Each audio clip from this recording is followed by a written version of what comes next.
الحمد للہ نحمده ونصلی علی رسولہ الکریم رب اشرح لی صدری ویسر لی امری واحلل عقدۃ من لسانی یفقہوا قولی۔ ان آیات میں عمران کی بیوی کا ذکر ہے جو کہ انہوں نے منت مانی تھی۔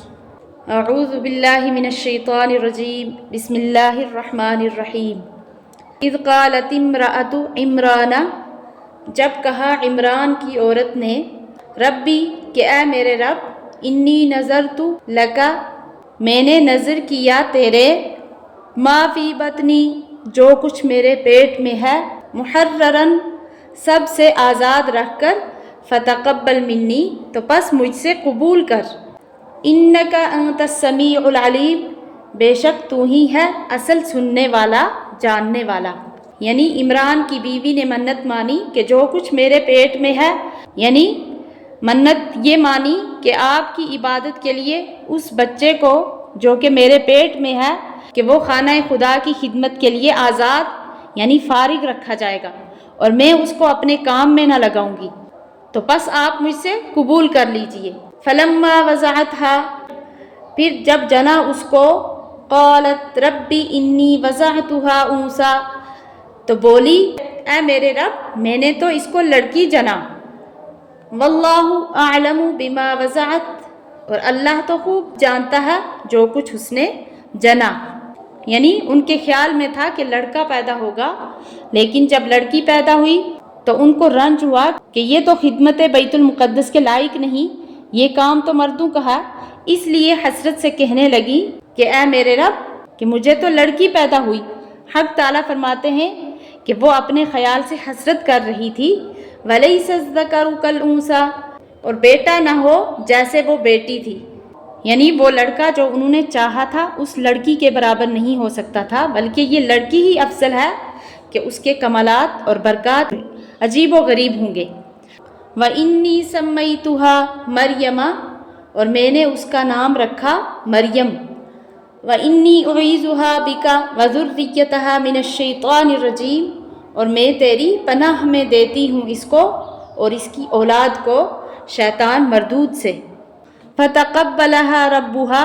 پھر قبول کیا اس کو اس کے رب نے، بِقَبُولٍ حَسَنٍ اچھی طرح کا قبول، وَأَنبَتَهَا نَبَاتًا حَسَنًا اور بڑھایا اس کو اچھی طرح بڑھانا، وَكَفَّلَهَا زَكَرِيَّا اور سپرد کی زکریا کو، كُلَّمَا دَخَلَ عَلَيْهَا زَكَرِيَّا الْمِحْرَابَ جس وقت آتے اس کے پاس زکریا محراب میں، وجد عندها رزقا تو پاتے اس کے پاس کچھ کھانا، قال یا مریم تو کہا اے مریم، انا لکی ھذا کہاں سے آیا تیرے پاس یہ، قالت کہنے لگی ہوا من عند اللہ یہ اللہ کے پاس سے آتا ہے، ان اللہ یرزق من یشاء بغیر حساب کہ بے شک اللہ تعالیٰ رزق دیتا ہے جس کو چاہتا ہے بغیر حساب کے۔ تو یہاں پہ جب حضرت مریم علیہ السلام کی والدہ ان کو لے کر مسجد بیت المقدس میں پہنچی اور وہاں کے مجاورین اور عابدین سے جن میں حضرت زکریا علیہ السلام بھی تھے، جا کر کہا کہ اس لڑکی کو میں نے خاص خدا کے لیے مانا ہے، اس لیے میں اپنے پاس نہیں رکھ سکتی، تو بس اس کو لائی ہوں، آپ لوگ رکھ لیجئے۔ حضرت عمران اس مسجد کے امام تھے اور حالت حمل میں ان کی وفات ہو چکی تھی، ورنہ سب سے زیادہ مستحق ان کے لینے کے وہ تھے، کیونکہ وہ لڑکی کے باپ بھی تھے اور مسجد بیت المقدس کے امام بھی، اس لیے بیت المقدس کے مجاورین اور عابدین میں سے ہر شخص ان کو لینے اور پانے کی خواہش رکھتا تھا۔ حضرت زکریا علیہ السلام نے اپنی ترجیح کی یہ وجہ بیان فرمائی کہ میرے گھر میں ان کی خالہ ہیں اور خالہ چونکہ ماں کی جگہ ہوتی ہے، اس لیے ماں کے بعد وہی رکھنے کے مستحق ہے، مگر اور لوگ اس ترجیح پر راضی اور متفق نہیں ہوئے۔ آخر قرعہ اندازی پر اتفاق قرار پایا اور صورت قرعہ کی بھی عجیب و غریب خلاف عادت ٹھہری، جس کا بیان آگے آئے گا۔ اس میں بھی حضرت زکریا علیہ السلام کامیاب ہوئے، چنانچہ حضرت مریم علیہ السلام ان کو مل گئیں اور انہوں نے بعض روایات کے مطابق ایک انا کو نوکر رکھ کر دودھ پلوایا، اور بعض روایات میں ہے کہ دودھ پینے کی ان کو حاجت ہی نہیں ہوئی، تو غرض بخود اٹھنے بیٹھنے لگی، ان کو مسجد کے متعلق ایک عمدہ مکان میں لا کر رکھا، جب کہیں جاتے تو اس کو تالا لگا کر جاتے، پھر آ کر کھول لیتے۔ تو اسی قصہ کا ذکر مختصر طور پر یہاں آتا ہے کہ مریم علیہ السلام کے رب نے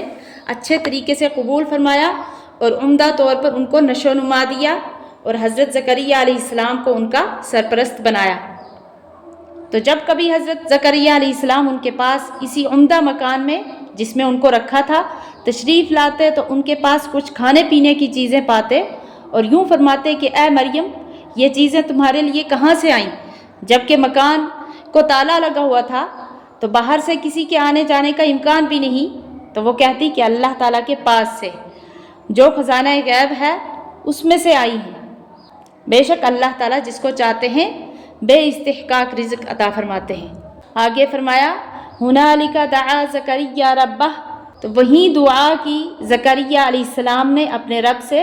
قال ربی ہب لی من لدنک ذریۃ طیبہ، کہ کہا کہ اے میرے رب عطا کر مجھ کو اپنے پاس سے اولاد پاکیزہ، انک سمیع الدعاء، بے شک تو سننے والا ہے دعا کا۔ تو حضرت زکریا علیہ السلام نے جب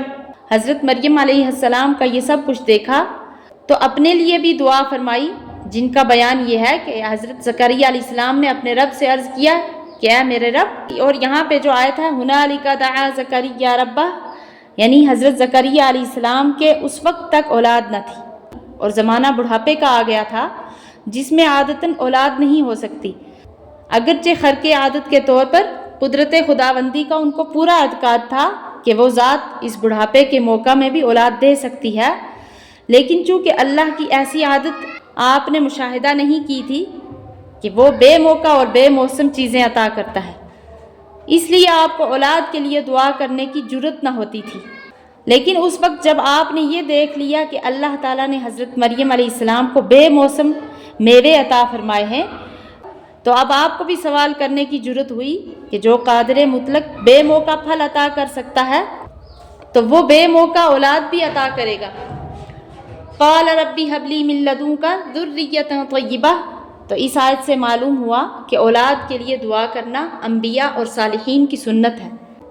وآخر دعوانا ان الحمد للہ رب العالمین۔